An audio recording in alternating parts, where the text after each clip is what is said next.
Prepárate para explorar. Número 10. La materia oscura. En 1933, el astrónomo Fritz Zwicky apuntó su telescopio hacia el cúmulo de galaxias de Coma y calculó algo que no tenía sentido. Las galaxias de ese cúmulo se movían a velocidades tan extremas que la gravedad de toda la materia visible debería haber sido insuficiente para mantenerlas unidas. Deberían haberse dispersado hace miles de millones de años. Y sin embargo, ahí estaban. La física newtoniana era clara. La velocidad orbital de cualquier objeto depende de la masa que lo rodea. Los astrónomos sabían cómo calcular esa relación con precisión milimétrica.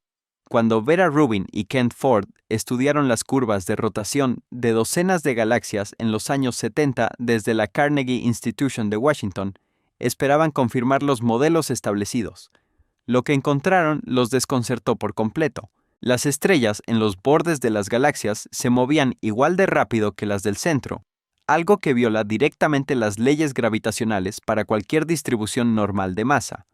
La única explicación coherente era que existía una cantidad inmensa de materia invisible, distribuida en un halo gigantesco alrededor de cada galaxia, que no emitía ni reflejaba ninguna forma de radiación electromagnética, materia que solo traicionaba su presencia a través de la gravedad.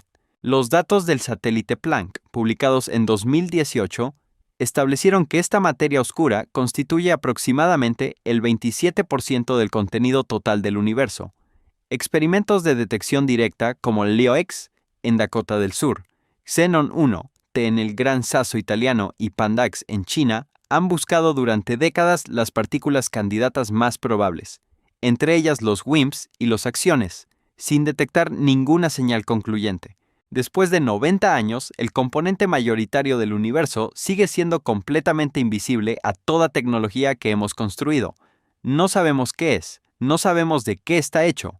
Solo sabemos, con certeza matemática, que tiene que estar ahí. Número 9. La energía oscura y la expansión acelerada. En 1998, dos equipos de astrónomos que competían entre sí llegaron simultáneamente a la misma conclusión perturbadora. El High Zeta Supernova Search Team, liderado por Brian Schmidt y Adam Rees, y el Supernova Cosmology Project, dirigido por Saul Perlmutter, estaban usando supernovas de tipo 1A como candelas estándar para medir la expansión del universo. Ambos esperaban confirmar que esa expansión se estaba frenando gradualmente por efecto de la gravedad. En cambio, descubrieron que se estaba acelerando. Desde el Big Bang, hace 13.800 millones de años, el universo ha estado expandiéndose. La gravedad, actuando sobre toda la materia que contiene, debería estar desacelerando ese proceso de forma progresiva, como una pelota lanzada al aire que inevitablemente pierde velocidad. Ningún modelo físico conocido predecía la posibilidad contraria.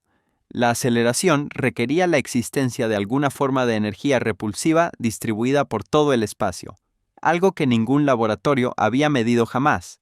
Los científicos la llamaron energía oscura, y los datos del satélite Planck confirmaron que constituye aproximadamente el 68% del contenido total del universo. Combinada con la materia oscura, significa que el 95% del cosmos está compuesto de cosas que no podemos ver, tocar ni identificar.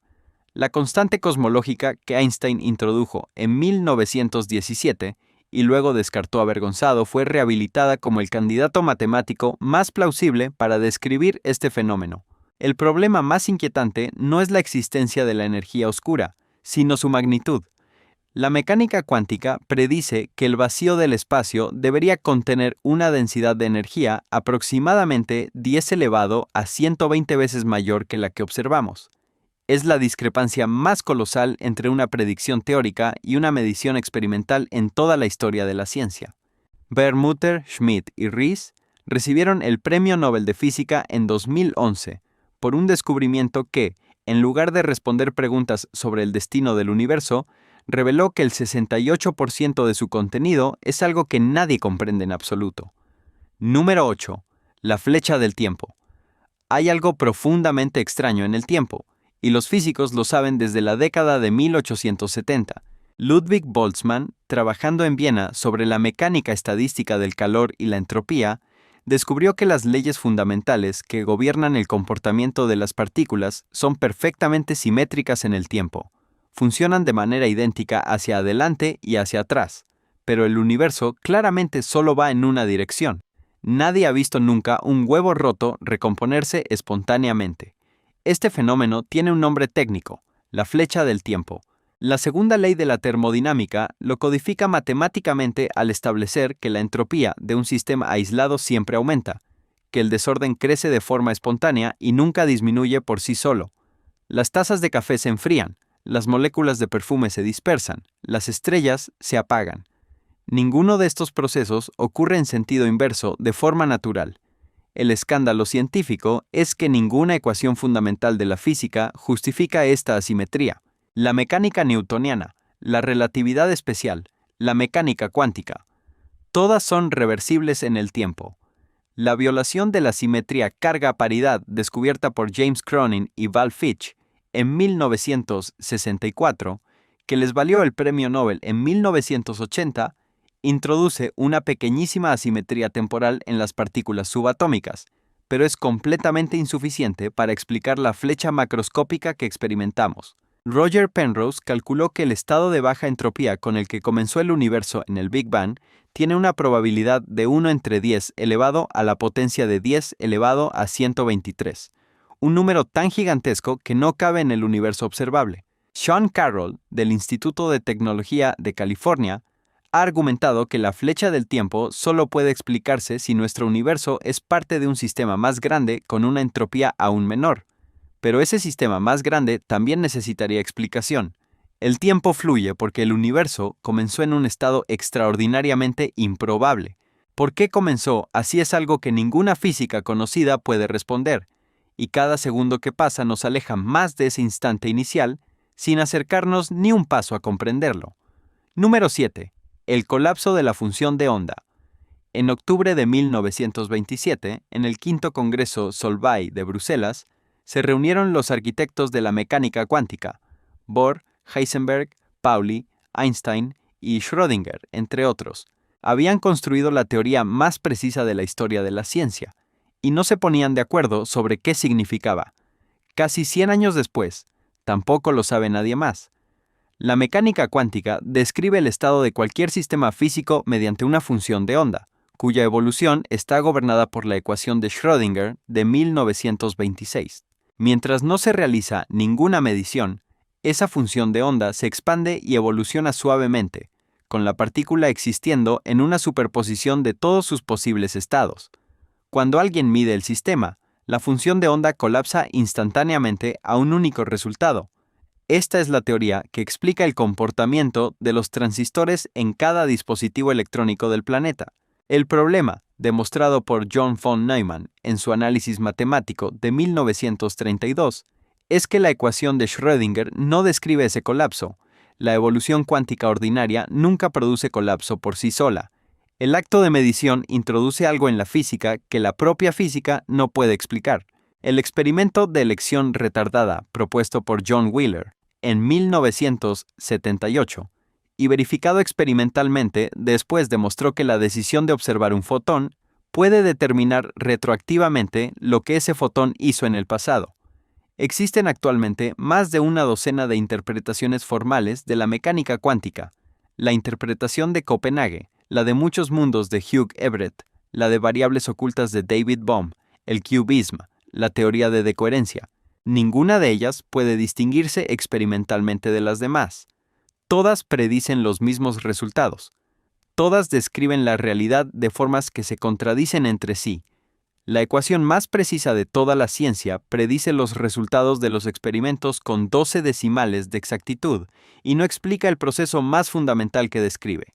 El momento en que la realidad elige un estado concreto sigue siendo, técnicamente, un misterio sin resolver. Número 6. La incompatibilidad entre la relatividad general y la mecánica cuántica. En noviembre de 1915, Albert Einstein presentó ante la Academia Prusiana de Ciencias la teoría general de la relatividad, la descripción más elegante y precisa de la gravedad, el espacio y el tiempo jamás formulada. Una década después, Heisenberg, Dirac y sus contemporáneos completaron la mecánica cuántica, la descripción más precisa del mundo subatómico que la ciencia ha producido. Las dos teorías más verificadas y exitosas de la historia de la física son matemáticamente incompatibles entre sí. La relatividad general describe un universo continuo, donde el espacio-tiempo es una estructura suave y curva que la materia deforma. La mecánica cuántica describe un universo granular y probabilístico, donde la energía existe en paquetes discretos y la incertidumbre es fundamental. Cuando se intenta combinar ambas para describir fenómenos donde las dos deberían ser relevantes simultáneamente, como en el interior de los agujeros negros o en el instante inicial del Big Bang, las ecuaciones producen infinitos que carecen de sentido físico. Este problema técnico se conoce como la no renormalizabilidad de la gravedad cuántica y ocurre precisamente en la escala de Planck, a 1,616 por 10 elevado a menos 35 metros, que es donde ambas teorías deberían poder describir el mismo fenómeno al mismo tiempo. En esa escala, el espacio-tiempo de Einstein se vuelve espumoso e indefinido, y las herramientas de la mecánica cuántica pierden coherencia. La teoría de cuerdas ha intentado resolver esta incompatibilidad durante más de 50 años sin producir ninguna predicción verificable experimentalmente. La gravedad cuántica de lazos, propuesta por Lee Smolin del Instituto Perimeter y otros, ofrece un enfoque alternativo con sus propios problemas sin resolver. Roger Penrose ha argumentado que la unificación podría requerir revisar conceptos más fundamentales que el espacio y el tiempo mismos. Las dos mejores descripciones de la naturaleza que la ciencia ha producido se contradicen mutuamente en la escala más fundamental del universo, y después de un siglo de intentos, nadie ha podido reconciliarlas. Número 5. El ajuste fino de las constantes físicas. El universo funciona según aproximadamente 26 constantes físicas fundamentales. Números como la constante gravitacional, la masa del electrón, la intensidad de la fuerza nuclear fuerte y la constante cosmológica. Ninguno de estos valores puede derivarse de ninguna teoría. Simplemente son lo que son.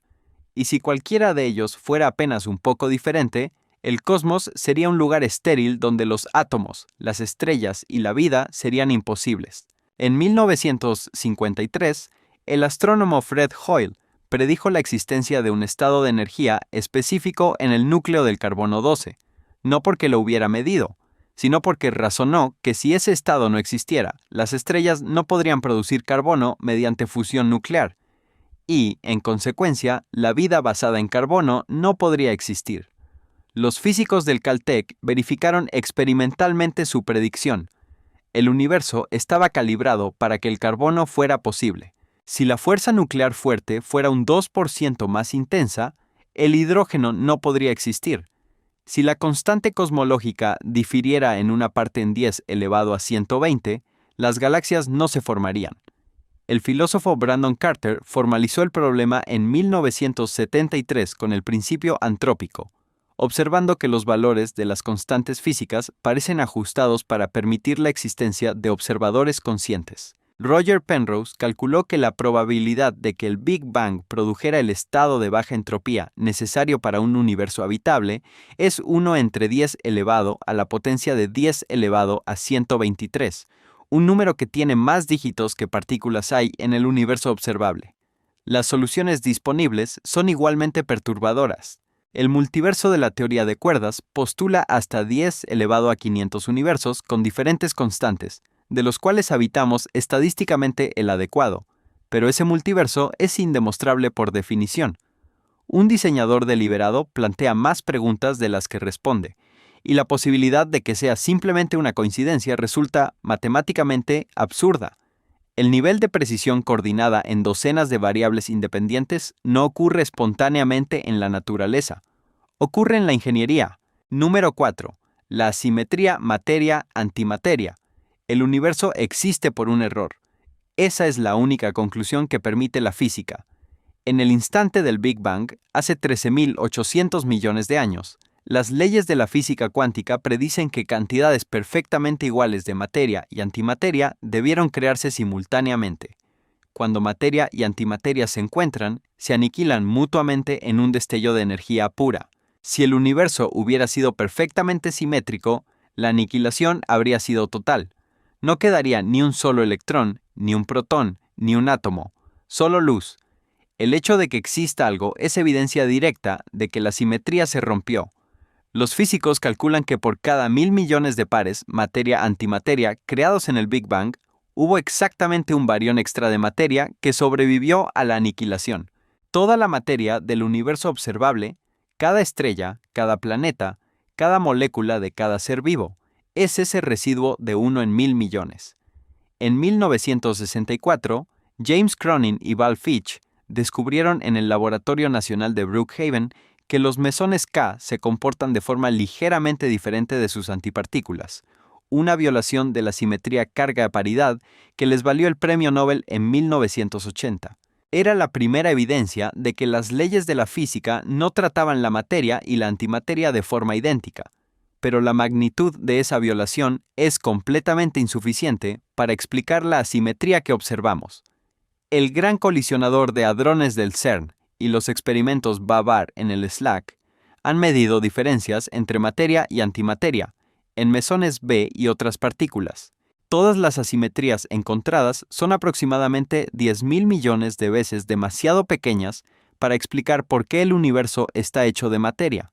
La fuente de la asimetría que hace posible la existencia de todo lo que existe sigue siendo completamente desconocida.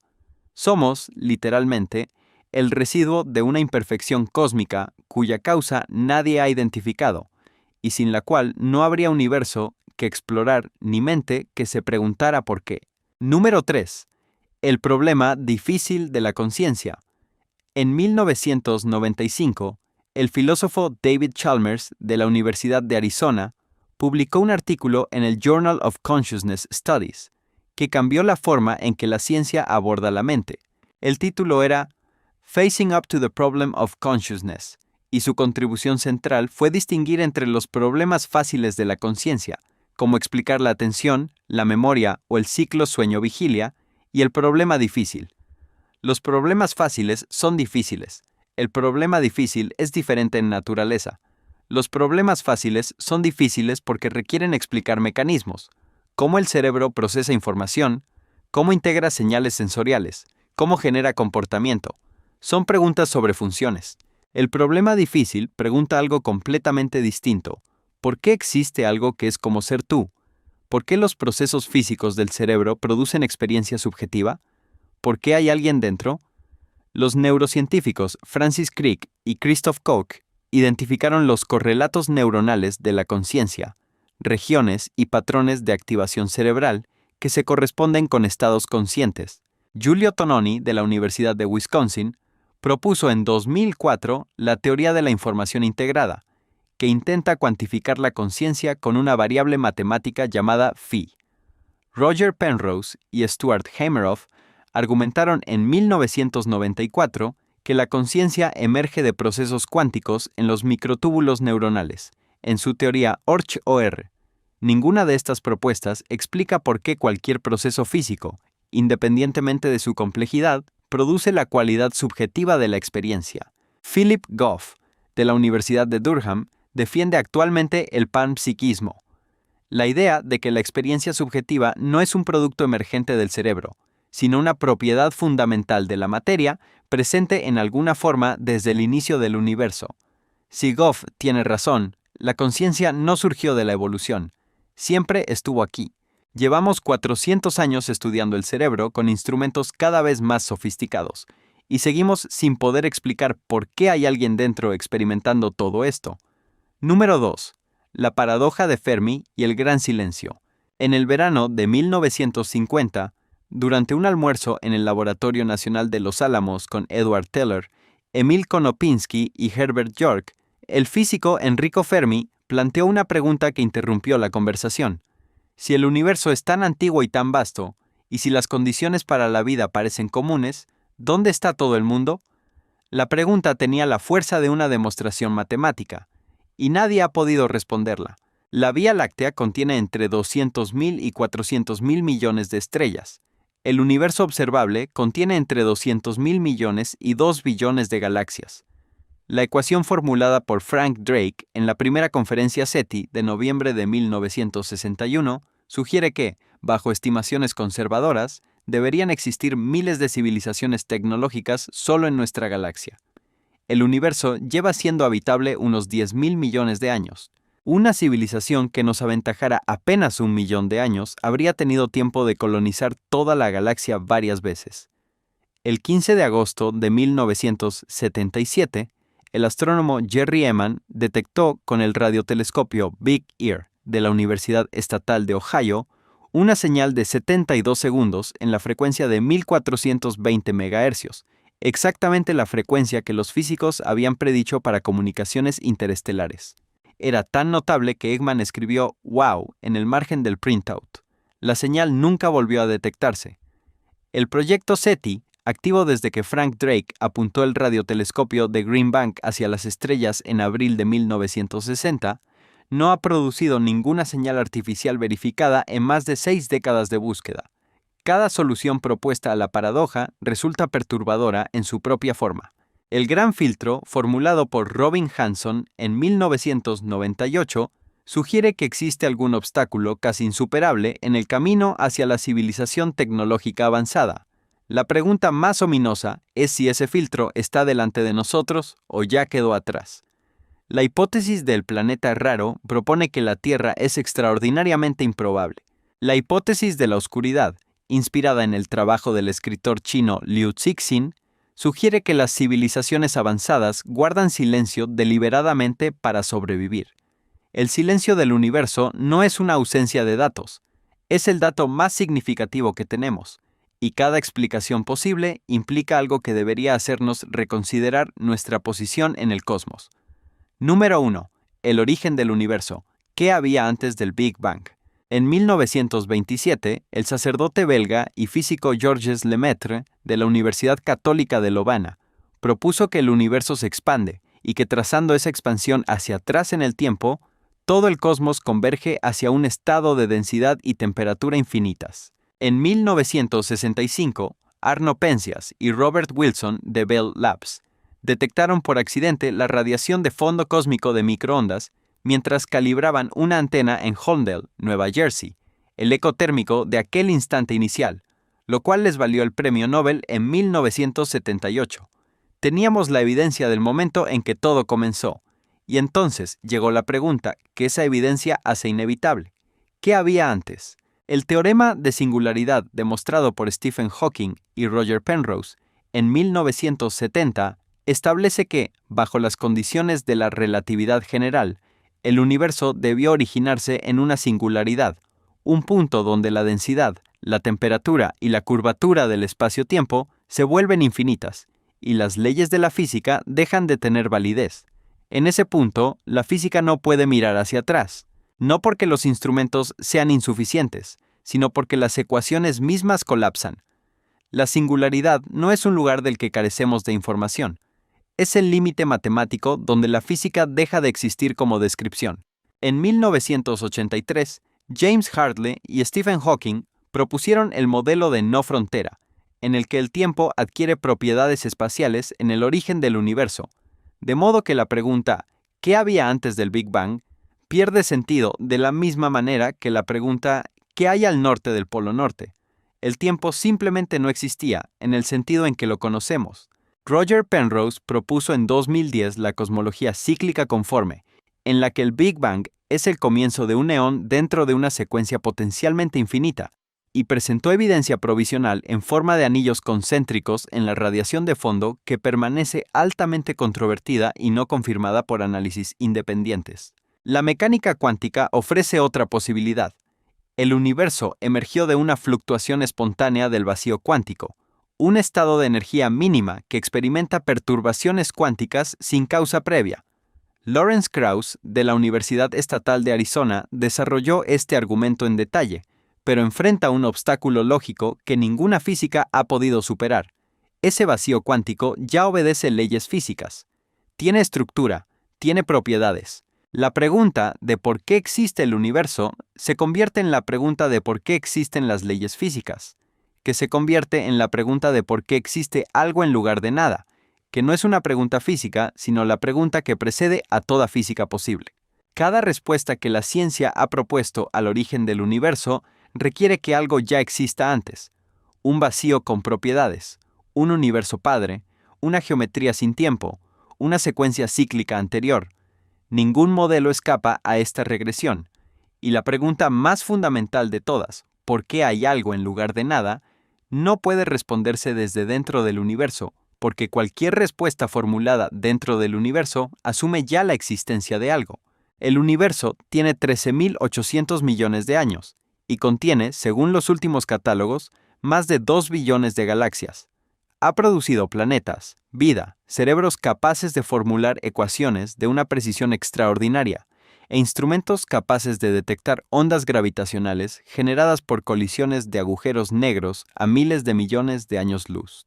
Y sin embargo, la pregunta más básica que se puede hacer sobre él, la de por qué existe, es precisamente la única que esos cerebros y esos instrumentos no pueden responder, no por falta de datos, sino porque la respuesta, si existe, está fuera del alcance de cualquier mente construida por el universo para entenderse a sí mismo.